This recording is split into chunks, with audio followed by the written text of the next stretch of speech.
In case you forget that this is the beginning of the 9th year that we've had with you, and we certainly appreciate you. And what we would like for you to do is to give us some background, education, and some of your experiences so that our audience might know more about you and some of the things that have happened to you since you first started with us more than 9 years ago. Let's do it from that perspective. Well, Dr. Haney, I am in the 11th grade. I go to the Nashville School of Arts, where my specialty is music. I play trumpet and French horn and piano. I do jazz band, classical, and marching band with the Pearl Cone Marching Band in North Nashville. Growing up, I loved music, and I still do, but I also had a pull towards politics.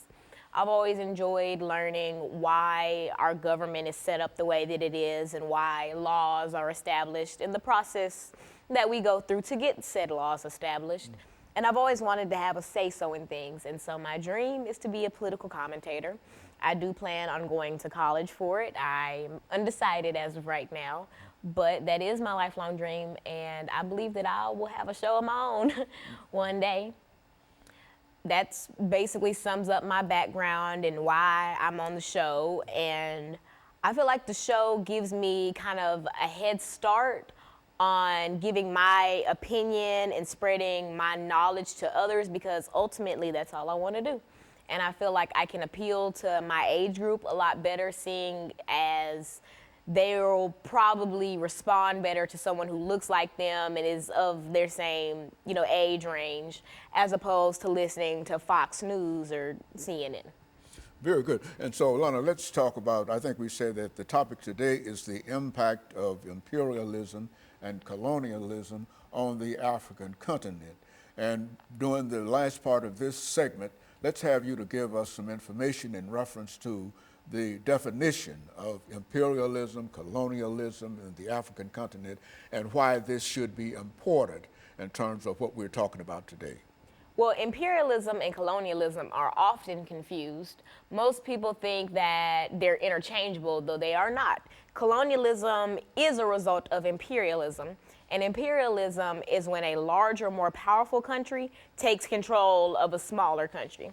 For instance, imperialism could be described as Europe's influence on North America, or Europe's influence on Africa, which we'll be getting into in the next segment. Colonialism, when most people hear it, they think of Jamestown. They think of the early settlers here in the United States, but most people fail to realize that colonialism was a widespread thing, though it came in waves. There was the imperialism around the time of the early United States, and then new imperialism at the end of the 19th century, which is what we'll be focusing on today. And this is when Africa is divided during this period of new imperialism, I think Yes. as it was called. This is when British, German, all these forces came in and changed the face of Africa forever. Very good. And so what we'll do, we'll take our first commercial break in the next minute or so. But what I want you to do during this second segment is to enlarge upon this whole idea of imperialism and colonialism, and speak specifically to the African continent, because I think that you've got a lot of information in reference to the relationship between these three ideas. And what I'd like for you to do is to demonstrate to me, because I was somewhat reluctant to talk about this as a topic with you this morning, but I think you've demonstrated that you've got some good information in reference to it, and that you're ready to prepare to deliver it. So when we take our first commercial break, we'll come back and we'll give you an opportunity to go full force into telling the audience of the impact of imperialism and colonialism on the African continent. And of course, we'll be back with our audience following this very, very short commercial break.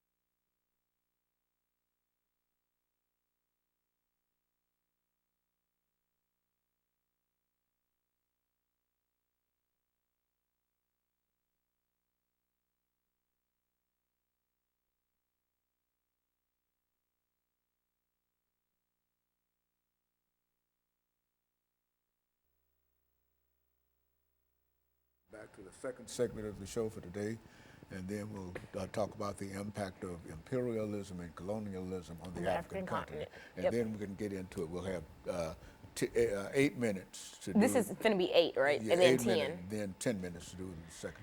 Got it. I think that I'm going to make this segment like leading up to imperialism and then the 10 minutes like during and after. Okay, yeah, Okay, well, yeah. however you want to do it. Okay. As long as you can keep on doing it and keep on speaking and making noise over there, you don't have any problem. The only problem with television is when it goes silent. Nobody says anything.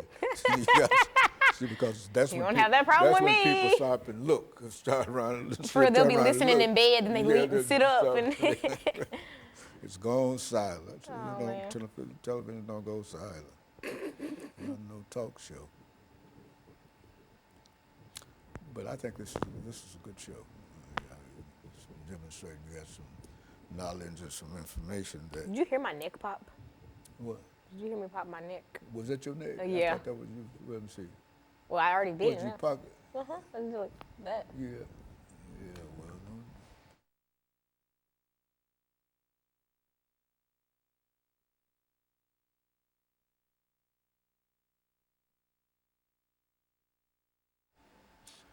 Thank you and welcome back to the second segment of the show for today. We're talking to Alana McLaughlin, and she's giving us some information in reference to the impact of imperialism and colonialism on the African continent. And so, Alana, let's take this second segment to become involved with what we mean when we say what kind of impacts are we talking about and what were the consequences of all of this activity and et cetera. Speak from that perspective. To fully understand the effects of colonialism and imperialism in Africa, we must study what imperialism and colonialism is and what made it unique to what happened to Africa. So in the last segment, I talked about how imperialism and colonialism are not interchangeable, though most people believe that they are. In imperialism, the Webster definition for imperialism is when a larger country takes control of a smaller country because they're less powerful. And whatever the larger the mother country does is up to the mother country. And we see that in effects in like early colonial United States, Jamestown, etc. But what happened to Africa is much different than what happened in North America because the United States ended up becoming an empire. We see during this new imperialism period, the late 19th century to the early 20th, and the United States around this time, we were experiencing the Industrial Revolution. America was on a high. We were bringing in lots of money. There was new waves of immigration. Things were on the up and up for most Americans, but in Africa, things were totally different. The scramble for Africa is the term coined to describe how European countries were fighting and scrambling to carve out Africa and to make it into new colonies so that they could have power in Africa and so that Africa could feed their greed. Now, the scramble for Africa had 3 different categories that all made it come together. The first was economic. Now, like I mentioned, the Industrial Revolution was going on during this time period, and not just in America, but also in Europe. And because of this, European countries were constantly looking for countries where they could export raw materials, where they could have a profitable market, and a good, safe, and secure place to build companies and to mine, etc. And so they immediately thought Africa and Asia, but Africa obviously got a more negative effect of imperialism. Now, after they figured out that Africa would be just such an economic boost, the political factors came into it. Now, some of the big European powers like Britain, France, Germany, Italy, etc., all of these countries were fighting for power. They all wanted to be the next big country, the next this, the next that. And one of the easiest ways to be able to do that is to conquer and colonize these African then tribes and ethnic groups. They weren't necessarily colonies or countries yet.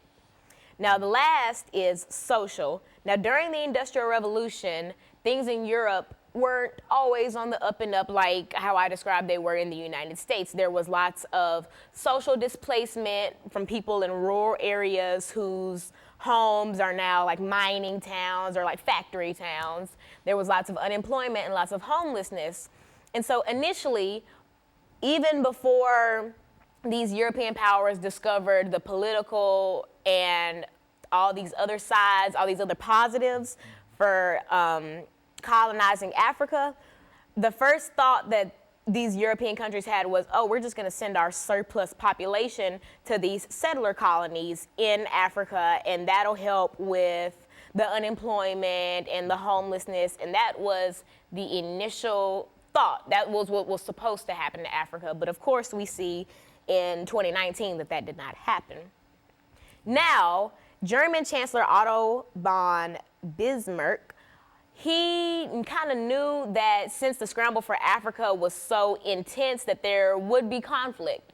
And so his way to combat this conflict was to have the Berlin Convention. Now, representatives from all the European countries who would eventually go on to colonize Africa were represented, but there were no representatives from the African continent. And that's going to prove detrimental very, very soon. But in this convention, in this conference, the Berlin Act was birthed, and that basically was a guideline of how to rule the Africans, how to tame them, what to do, how to work with the natives, et cetera, and et cetera. But of course, it was not very accurate because there was no one from Africa present at this. And the biggest thing that came out of the Berlin Convention was the fact that these European powers sat with a big map of Africa and carved out new countries in Africa. So that's how the modern day face of Africa, that's how that came to be. So now that Africa's carved out and now that they have a plan for Africa, they start to put it into action. These European powers are coming over, basically telling these tribes and these groups that, you know, you're under our jurisdiction now. And new imperialism and the Industrial Revolution, this came almost immediately after the end of slavery. And so now the Africans are worried. They're like, slavery just ended and now we're just being re-enslaved in our own homes. And that was the beginning of the horrible, horrible impact that imperialism had on Africa. And so in a real sense, the slave system, the slave trade, had decimated the African population, but as that population came back, there was a new wave, a new desire on the part of Europeans to do other things with Africa, other to enslave Africans on their own continent. Because at the end of the slave trade, which was highly profitable, these European countries were looking almost immediately for a new way to bring in profit. And the Industrial Revolution came at a very, very great time, but there was a lack of workers and a lack of raw materials, both of which they decided they were going to get from Africa. Good, very good. And of course, Lana, what we'll do, we'll take our second commercial break. But I do want you to understand that I thought that the information that you gave in reference to that sort of highlighted it. And I'm pleased with the activity that you did in bringing that part of us together. But what I wanted to do with this final segment is to give you an opportunity to bring all of this information together and simply to talk about the impact that imperialism had upon the African continent. And I think that that'll be enough for us. And so we'll be back with our audience following this very, very short commercial break.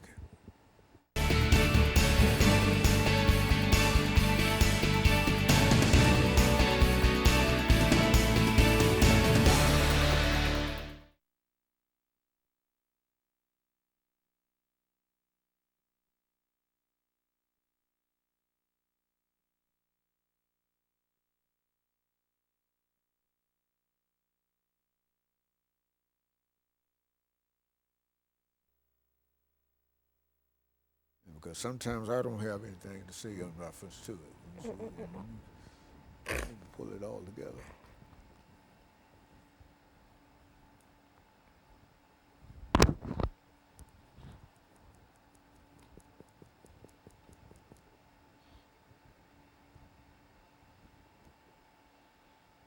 Now, what the next show is for Walker? Walker? Is that Walker? What time do you think we'll be done? Around 2? Around 2:30 or somewhere. I gotta be at the church at 5, so we'll come home and then go back.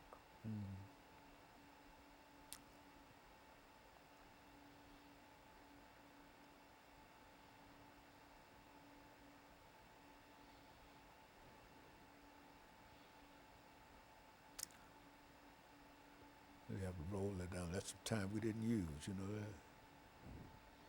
Oh, I didn't. Yeah. I didn't know. So you don't see it, but I can see it. Yeah, I don't. I'm just going with the Yeah. flow. Yeah.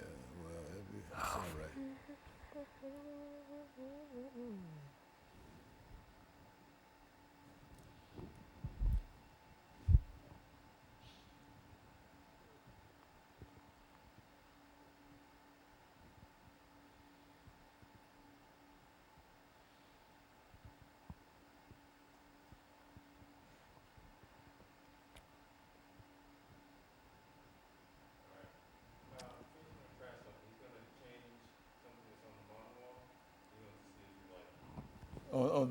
On the wall? Okay. You like that more? Is it gonna say we'll be right back? Like, This is not the original. no. Okay, so you know how we were having the problem that that big thing was kind of cut off?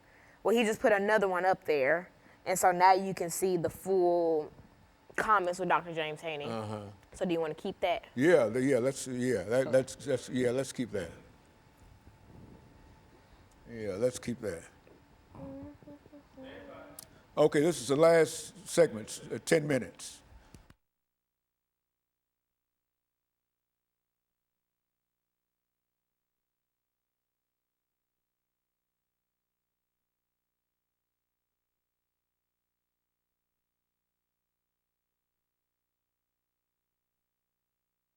Thank you and welcome back to the final segment of the show for today.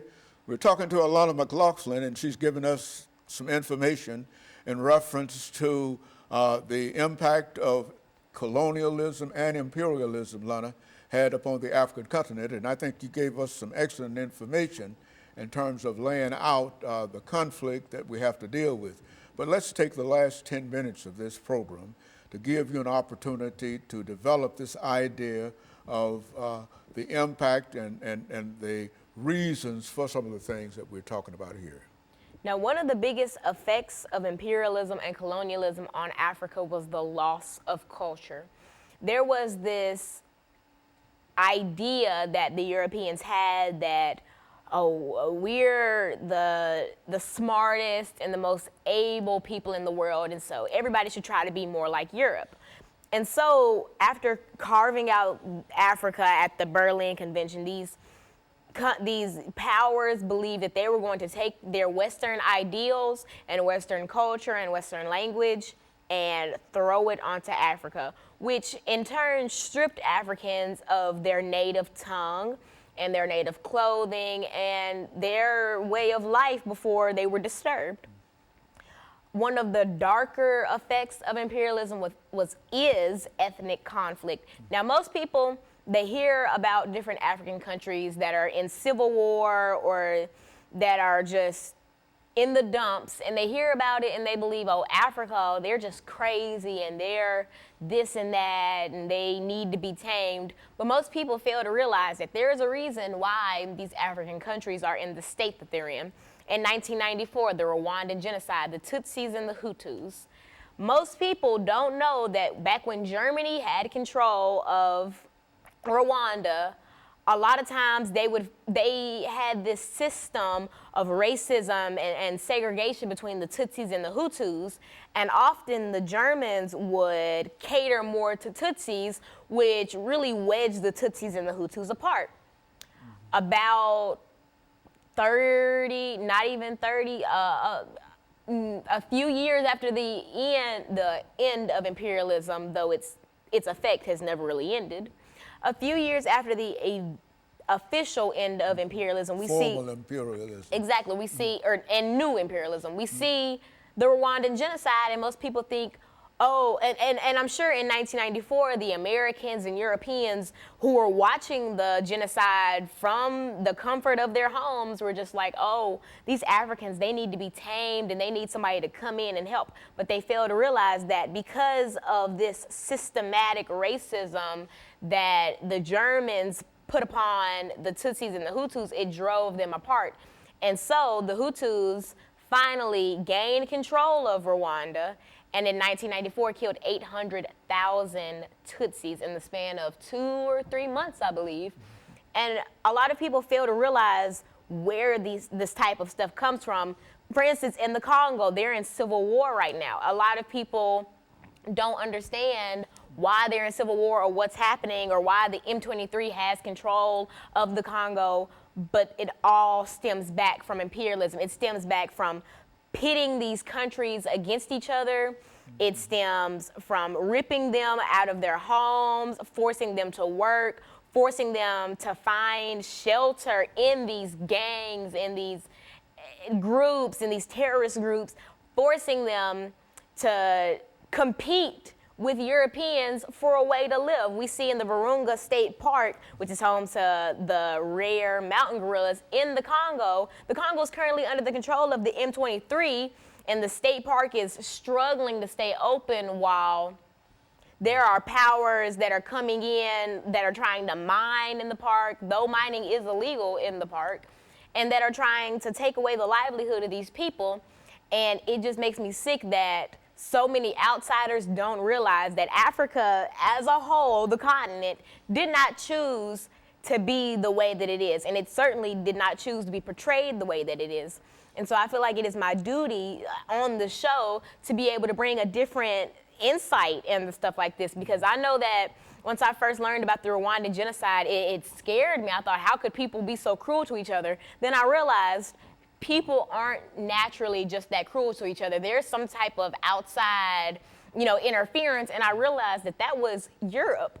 That was people coming in and pitting these countries together. Oh, when I mentioned in the last segment that at the Berlin Convention there were no representatives from Africa there, when they were carving out what the countries, all these borders and whatnot, oftentimes they would separate ethnic groups and tribes that were allies, that had similar like farming techniques or agricultural techniques, that would split up these countries and then put them, or they would make a new country or like a new colony with ethnic groups that didn't really get along with each other, that had different ways of life. For instance, with the Tutsis and the Hutus, I want to say that the Hutus tended to be more cattle herders and the Tutsis were more workers. And so Germans would often favor the Tutsis because this was during the Industrial Revolution, and they would put those people in the industries, while the Hutus were people who should have been around more cattle herders and should have been around people who had a similar, way of life as them. And all of these little things caused the major problems. Ethnic conflict is still going on in Africa.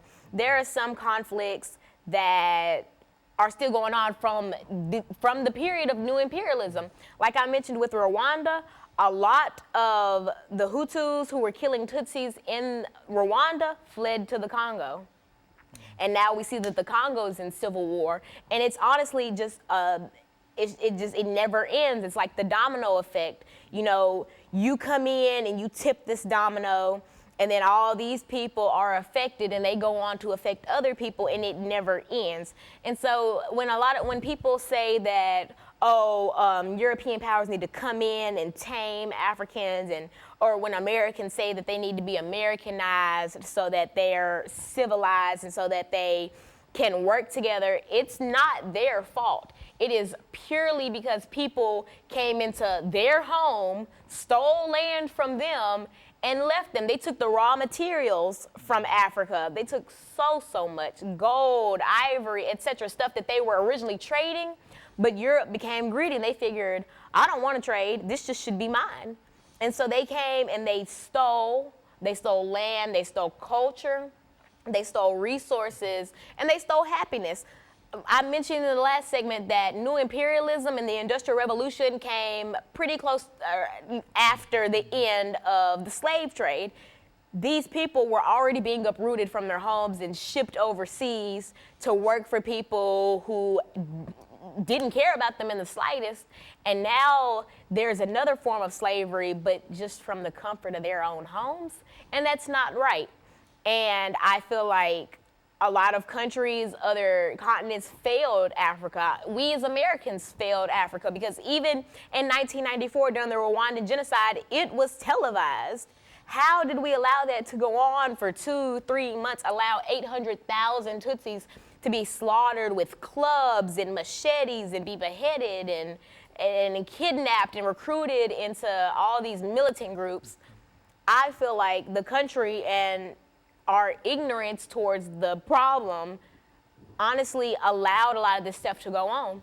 And this is not the first instance of America letting something go on. And this is not the first instance of America turning a blind eye to colonialism. We see that with the natives. We took their land, started the reservation policy, and in reality uprooted them from their native lands, tried to Americanize them, and then just left them to fend for themselves, and that obviously had negative effects. And so, Alana, so what you're saying here is that there's been a real difficult problem dealing with Africa as far as the European countries are concerned, in that in a real sense, the European countries